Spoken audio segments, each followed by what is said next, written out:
नमस्कार साथियों। तो आज है 18 मई 2026। दोस्तों, बाजार में आज काफी रोलर कोस्टर राइड हमें देखने को मिला। मतलब शुरू में लगभग 1% की अधिक गिर जाना, फिर एकदम से कमबैक करना और अल्टीमेटली निफ्टी 50 क्लोजिंग दिया 23,649 पॉइंट पे, उसी लेवल पे जहां पे शुक्रवार के दिन क्लोजिंग हुआ था, यानी एग्जैक्टली फ्लैट। और इसके पीछे जो मेन कारण दोस्तों वो है ऑयल प्राइस बार बार फ्लक्चुएट करना।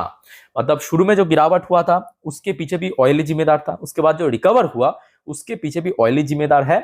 जैसे कि आपको मैं पिछले काफी दिनों से बार बार कह रहा हूं कि आज की डेट में अगर ऑयल गिरा तो मार्केट में रिकवरी होगा, अगर ऑयल प्राइस बढ़ गया तो मार्केट में गिरावट होगा। अच्छा, अगर हम स्पेसिफिकली देखा जाए, लास्ट डे जहां पे क्लोजिंग दिया था 23,643 पॉइंट पे, आज निफ्टी 50 की ओपनिंग काफी वीकनेस के साथ हुआ 23,482 पॉइंट पे, यानी 23,500 को ब्रेक करके नीचे। और शुरू में लगभग 23,300 तक निफ्टी 50 पहुंच गया था, इंटरडे लो टच किया। फिर दोस्तों एक बहुत ही बेहतरीन कमबैक, जो कि बहुत ही रेयर केस में मार्केट में देखने को मिलता है, क्योंकि देखिए निफ्टी 50 में क्या है कि आधा परसेंट के आसपास रिकवरी तो हो जाता है, बट लगभग 1.5% के आसपास रिकवरी बहुत ही मतलब कम समय देखने को मिलता है, कि एकदम शुरू में 1-1.5% नीचे गिर गया, फिर एकदम से 1.5% रिकवरी। ओके। अच्छा, बैंक निफ्टी की बात करें, बैंक निफ्टी भी आज बहुत बढ़िया रिकवर किया। बैंक निफ्टी इवेंट शुरू में जितना मुझे याद है बहुत ज्यादा गिर गया था, मतलब लगभग 1.5%। अगर निफ्टी 1% गिरा तो बैंक लगभग 1.5% गिर गया था। बट बैंक निफ्टी में भी एक बेहतरीन कमबैक देखने को मिला, बट बैंक निफ्टी आज टोटल मतलब रिकवर नहीं कर पाया और क्लोजिंग दिया 0.32% नीचे आके। अच्छा, बाकी सेक्टर्स की क्या हाल है आइए देख ले, तो उसके बाद हम मेन कॉन्टेक्स्ट पे चलेंगे। ओके। अच्छा, बाकी सेक्टर भी देखिए कम ज्यादा रिकवर तो किया है, कुछ सेक्टर टोटल रिकवर कर पाया, कुछ सेक्टर टोटल रिकवर नहीं कर पाया। जैसे कि एमएन सेक्टर नेगेटिव में क्लोजिंग दिया, बट रिकवर किया है, मतलब शुरू में जितना खराब स्थिति में पहुंच गया था वहां से रिकवर कर गया। सीडीडीवाई सेक्टर 0.65 नीचे क्लोजिंग दिया। मेटल सेक्टर में आज गिरावट था 1% के आसपास। पीएसयू बैंक में आज मेनली काफी गिरावट हुआ। पीएसयू बैंक अगर आप देखेंगे आज, मतलब बैंक निफ्टी में जितना गिरावट हुआ उसमें प्राइवेट बैंक्स की उतना ज्यादा रोल नहीं था, प्राइवेट बैंक्स आज उतना भी खराब स्टेज में नहीं था, बट पीएसयू बैंक में आज काफी गिरावट हुआ। मतलब SBI, PNB, bank of India, Indian bank, bank of Maharashtra mostly 1.5% 2% की रेंज नीचे क्लोजिंग दिया था। अच्छा, पीएससी सेक्टर सरकारी कंपनी की सेक्टर लगभग 1-1.5% गिरा। फार्मास्यूटिकल सेक्टर लगभग आधा परसेंट ऊपर था। मीडिया सेक्टर 2% की अधिक गिरा। रियलिटी सेक्टर में भी करेक्शन था। सर्विस सेक्टर आज शुरू में गिर गया था जरूर, बट रिकवर कर गया। Financial service sector almost recover कर गया, ग्रीन में क्लोजिंग दिया at the end. CPSC sector में थोड़ा बहुत वीकनेस था। आईटी सेक्टर दोस्तों मैं कहना चाहूंगा, लास्ट डे भी हमने देखा था, मतलब फ्राइडे के दिन आईटी सेक्टर एक अच्छा रिकवरी किया था। आज भी आईटी सेक्टर में रिकवरी हुआ है। आईटी सेक्टर में रिकवरी होना चाहिए, क्योंकि आईटी सेक्टर एक्चुअली बहुत गिर चुका है। लगभग 2.5% के आसपास रिकवर आईटी सेक्टर दिया है। FMC sector, auto sector mostly weakness था। Consumption sector, bank Nifty, energy sector, oil gas sector, यानी ओवरऑल आउटलुक की बात करें मार्केट आज नेगेटिव में था, और मे भी आपके पोर्टफोलियो भी आज नेगेटिव में क्लोजिंग दिया होगा। बट शुरू में जितना खराब स्थिति में पहुंच गया था वहां से काफी बेटर स्थिति में आप कह सकते हो कि मार्केट आज क्लोजिंग दिया। अच्छा, एक तो फैक्टर देखिए, शुक्रवार रात को यूएस मार्केट में गिरावट हुआ था, बट साथ ही साथ आज आई थिंक कि दोस्तों आप लोगों ने मेरे इंस्टाग्राम स्टोरी चेक कर लिया सुबह, क्योंकि मैं सुबह ही दे दिया था। सुबह जो गिफ्ट निफ्टी, डॉ जोन्स की फ्यूचर, नैस्डैक की फ्यूचर की अपडेट मैं आपको सुबह ही अपडेट दे दिया था। ठीक है, तो मतलब जिन्होंने देखा तो वो तो ऑलमोस्ट कंफर्म था।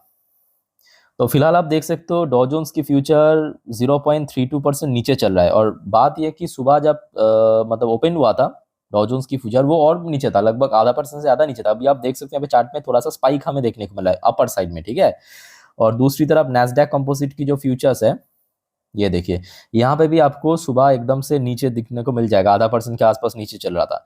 उसके बाद अभी आप देखिए थोड़ा बहुत हमें स्पाइक देखने को मिल रहा है। ठीक है। अच्छा, एशियन पैसिफिक मार्केट की क्या हाल था थोड़ा देख लेते हैं। वैसे मैं आपको रेगुलरली जिस वेबसाइट में दिखाता हूँ वो आज शायद ओपन नहीं हो रहा है। ठीक है, तो यहाँ पे एक थोड़ा डिफरेंट जगह पे दिखा रहा हूँ। अच्छा, यूरोपियन मार्केट की बात करें, यूरोपियन मार्केट अभी खुला है।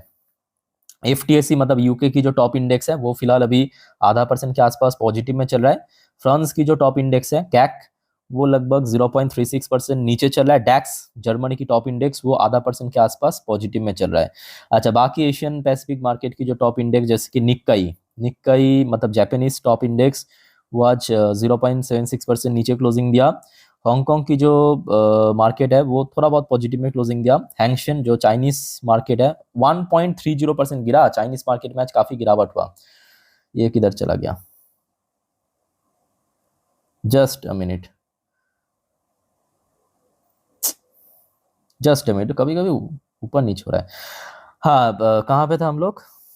हैंगसेंग के बाद ताइवान की जो मार्केट है वो भी लगभग आधा परसेंट नीचे था। कॉस्पी कॉस्पी में आज रिकवरी हुआ, यहाँ पे आप देख साउथ कोरियन मार्केट, ठीक है। बाकी थाई मार्केट की बात करें, जकार्ता कंपोजिट मोस्टली वीकनेस के साथ ही क्लोजिंग दिया। Shanghai composite, Chinese index again mostly आज नेगेटिव में क्लोजिंग दिया, ठीक है। अच्छा, इसके पीछे देखिए मेन जो देखिए ये जो इतना फ्लक्चुएट कर रहा है, किसी मार्केट पॉजिटिव में किसी मार्केट नेगेटिव में, मोस्टली मार्केट नेगेटिव में, उसके पीछे मेन कारण आपका ऑयल ही है, जो आपको मैं बार बार कह रहा हूँ। ऑयल प्राइस अगर आप देखेंगे अभी आपको कितना दिख रहा है, अभी आपको कितना दिख रहा है, $109 पर बैरल। शुक्रवार रात को कहाँ पे ब्रेंट क्रूड छोड़ा था, मतलब क्लोजिंग दिया था $109 पर बैरल। कल रात की 10:30 की वीडियो में आपको मैं क्या कहा था कि ऑयल प्राइस अगर 2% नीचे ओपन हुआ वो मार्केट के लिए बढ़िया रहेगा। एग्जैक्टली यही मेरा वर्डिंग था, अगर 2% ऊपर ओपन हुआ तो मार्केट में वीकनेस रह सकता है। एग्जैक्टली यही मैं आपको कहा था। आज सुबह अगर आप देखेंगे ऑयल की भाव शुरू ही हुआ था लगभग 2% ऊपर, $111 $12 पर बैरल पे यहाँ पे चल रहा था। उसके बाद देखिए ध्यान से नोट करना, यहाँ तक सही था। फिर जैसे ऑयल प्राइस में गिरावट हुआ और $112 से $109-10 बैरल पे पहुंचा, फिर हमने देखा निफ्टी 50 में ये जो रिकवरी हुआ। तो आई होप कि आपको समझ आ रहा है बात, मतलब आप कनेक्ट कर पा रहे हो कि क्यों आज शुरू में मार्केट एकदम नीचे पहुंच गया था, फिर एकदम से रिकवर किया। उसके पीछे मेन रीजन ऑयल था।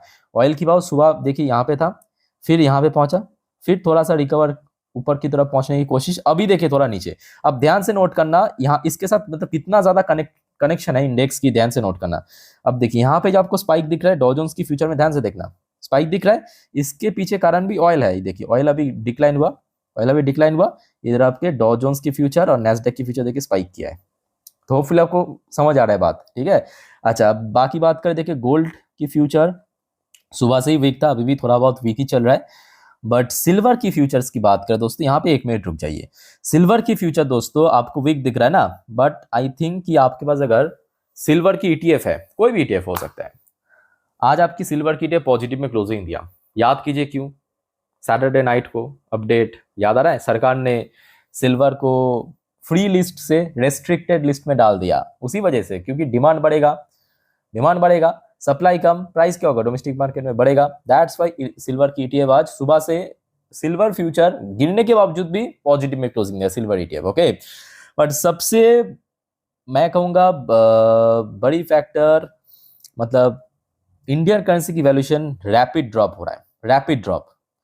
मतलब अगर आप देखेंगे पिछले 1 महीने पे, can you imagine, Indian currency 4% decline हुआ है।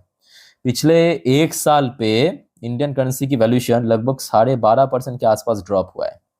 प्राइस बढ़ चुका है, अभी देखिए 96 ऑलरेडी क्रॉस कर चुका है, ये अच्छी बात नहीं है। अब देखिए आप कुछ चीज है आपके हाथ में भी नहीं है, मतलब आप कुछ कर नहीं सकते। क्या क्यों कर नहीं सकते? क्योंकि आपको मतलब जो अभी ऑयल प्राइस ऊपर नीचे कर रहा है इसके साथ डायरेक्टली कनेक्शन है। सो इस प्रकार की दोस्तों माहौल है सुबह से। अब चलिए नेक्स्ट टॉपिक पे चलते हैं, बट उसके पहले दोस्तों आप सभी को रिक्वेस्ट करूंगा, दोस्तों अगर आपने चैनल को सब्सक्राइब नहीं किया ना, फटाफट करके रख दीजिए इस प्रकार की जानकारी हमेशा पाने के लिए। और आज रात की जो 10:30 की वीडियो आएगी इस चैनल पे, जिस पर हम नेक्स्ट डे मार्केट प्रेडिक्शन, क्योंकि कल देखिए मंगलवार है, मतलब एक्सपायरी, तो कल मार्केट किस तरह मूव करेगा, पूरे दिन की मार्केट की अपडेट आज सब कुछ इकट्ठा करके दे दूंगा, ठीक है। बस आप चैनल को फॉलो करते जाइए, बाद में वैसे ही लोग भूल जाते हैं, तो हो सके तो अभी सब्सक्राइब करके रख दीजिए। अब आ जाइए नेक्स्ट मनी कंट्रोल की तरफ से, आइए चेकआउट करते हैं कि कौन कौन सी फैक्टर मेंशन किया, जस्ट फॉर्मली चेक करेंगे, ठीक है। वैल्यू बाइंग सबसे पहला फैक्टर, बट ये कोई ठोस वजह नहीं है मार्केट रिकवरी के पीछे, वो तो आपको मैं ऑलरेडी बता चुका हूँ, ऑयल बेसिकली ड्रॉप होना। इंडिया विक्स इज इस, मतलब जो वोलेटाइल इंडेक्स कम हो जाना, टेक्निकल रीजन क्या है, यहाँ पे कोई जेन्युइन रीजन आज मेंशन नहीं किया। अच्छा, अब आ जाइए कुछ इंपॉर्टेंट जियोपॉलिटिकल फैक्टर्स दोस्तों, थोड़ा सा हम पीछे से शुरुआत करेंगे। सबसे पहली बात, आई होप कि कल रात की ये जो 12 बजे की वीडियो, देखिए मैं आपको टाइम टू टाइम जानकारी दे देता हूँ, बट बात यही है कि बहुत लोग देखना मिस कर जाते हैं, चैनल को सब्सक्राइब नहीं करते इस वजह से। तो ये अपडेट ऑलरेडी आपको मैं कल रात में दे दिया था कि ईरान के लिए आखिरी मौका, आखिरी मौका क्यों? क्योंकि यूएस ने एक आखिरी प्रपोजल भेजा है थ्रू पाकिस्तान, आखिरी प्रपोजल। और वहां पे यहाँ पे देखिए मैं मेंशन भी किया था बकायदा कि टोटल 5 पॉइंट की टोटल 5 कंडीशन रखा है, 5 कंडीशन में आपको एक्सप्लेन भी किया था इस वीडियो में, ठीक है। अब हम लोग इस बात की प्रतीक्षा कर रहे थे कि कब ईरान की तरफ से उसका रिप्लाई आएगा, जो आखिरी प्रपोजल यूएस द्वारा भेजा गया है। अब देखिए यहाँ पे ये आज की अपडेट है, ये आज 3 बज के 21 मिनट की अपडेट आप देख सकते हो। Iran responds to US peace proposal as war talk continue amid deep disputes. तो ईरान की तरफ से कहा गया कि ईरान रेस्पॉन्स कर रहा है, बट अभी तक ऑफिशियली उसको डिस्क्लोज नहीं किया। मैं आपको थोड़ा पढ़ के सुनाता हूं, ध्यान से सुनना। ईरान सेड मंडे, मतलब आज सोमवार के दिन, it had responded to a new US proposal aimed at ending the war, adding that exchange were continuing despite Iranian media reported describe Washington demand as excessive. तो साथ में यह भी कहा कि वॉशिंगटन मतलब यूएस की जो डिमांड है वो थोड़ा ज्यादा ही है, एक्सेसिव है, और ईरान अभी रेस्पॉन्स कर रहा है यूएस को। अब हो सकता है यहाँ पे थ्रू पाकिस्तान भी कर रहा है, या यूएस को डायरेक्टली फोन कॉल में बातचीत भी हो रहा है, तो कुछ भी हो सकता है। अभी तक देखिए ऑफिशियली डिस्क्लोज नहीं हुआ कि ईरान ने रिजेक्ट कर दिया या ईरान ने एक्सेप्ट किया है यूएस की प्रपोजल, या नेगोशिएट करना चाहते हैं फिर से मीटिंग में, ऐसा कुछ भी डिस्क्लोज नहीं हुआ। बट इतना बताया है कि हाँ रेस्पॉन्स जरूर करेगा, ठीक है। पर दूसरी तरफ दोस्तों सबसे बुरी बात यह है कि ईरान ने ऑफिशियली अब वो करने जा रहा है जिस चीज की एक्चुअली डर पूरे दुनिया को था। Iran tighten grip on state of Hormuz, announce new body to regulate and toll shipping. तो ईरान दोस्तों ऑफिशियली एक टीम बिल्ड किया, ठीक है। देखिए क्या लिखा है, Iran top security body announce on Monday the formation of the new body to manage the state of Hormuz. एक टीम बिल्ड किया जो स्टेट ऑफ हॉर्मुज की जो ट्रैफिक है उसको मैनेज करेगा, which Tehran has effectively closed and want to charge ship to traverse। तो मतलब वहां से जिन सब शिप गुजरेगा, जिन सब देशों की जहाज गुजरेगा, ऑयल टैंकर गुजरेगा, वहां से टोल वसूला जाएगा। और ये मैं कहूंगा बहुत बुरी डिसीजन लिया है ईरान द्वारा। बाकी दोस्तों इस बारे में आप लोग क्या सोचते हो प्लीज कमेंट करके बताइए, मतलब आपके हिसाब से ईरान ने जो कर रहा है सही कर रहा है या ये एकदम गलत डिसीजन है। क्योंकि इसके पीछे जो मेन फैक्ट है मैं आपको बता दिया ऑलरेडी। क्योंकि अगर ऐसा, अभी तो चलो ठीक है, अभी मतलब लॉन्च नहीं हुआ, बस अभी एक बॉडी फॉर्म किया है जो टोल कलेक्ट करेगा, बट जब से ये कलेक्शन करना शुरू हो जाएगा तो कहीं ना कहीं वर्ल्ड इकोनॉमी में इसका इम्पैक्ट पड़ेगा, और फ्यूचर में ईरान के देखा देखी और भी देश करने लगेगा। इवन भारत के पास भी ऑप्शन है, स्टेट ऑफ मलाक्का, चाइना की 80% जो इम्पोर्ट एक्सपोर्ट है उसमें इम्पैक्ट पड़ेगा, और दुनिया की बहुत सारे देशों में इम्पैक्ट पड़ेगा।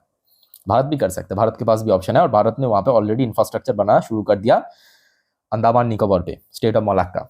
अच्छा, यहाँ पे एक और बड़ा घटना हुआ है, मतलब कल मिडनाइट को, और जिसके कारण भारत ने भी उसको काफी क्रिटिसाइज किया है। डेंजरस एस्केलेशन क्या हुआ आपको एकदम शॉर्ट में बता देता हूँ।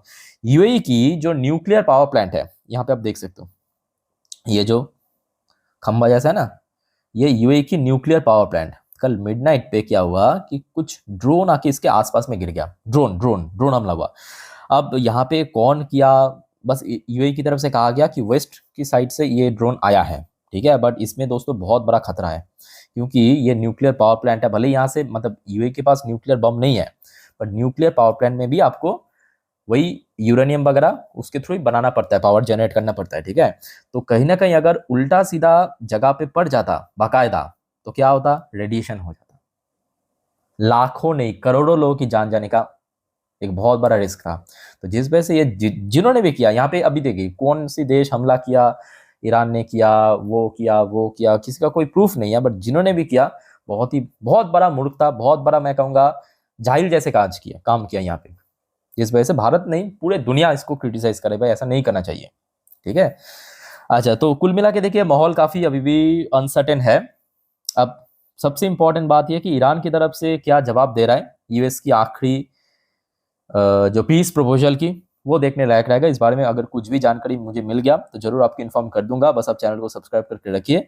बाकी दोस्तों और कोई आपका डाउट कंफ्यूजन है कमेंट करके पूछिए। वाइंड अप करता हूँ, टेक केयर, बाय बाय, जय हिंद।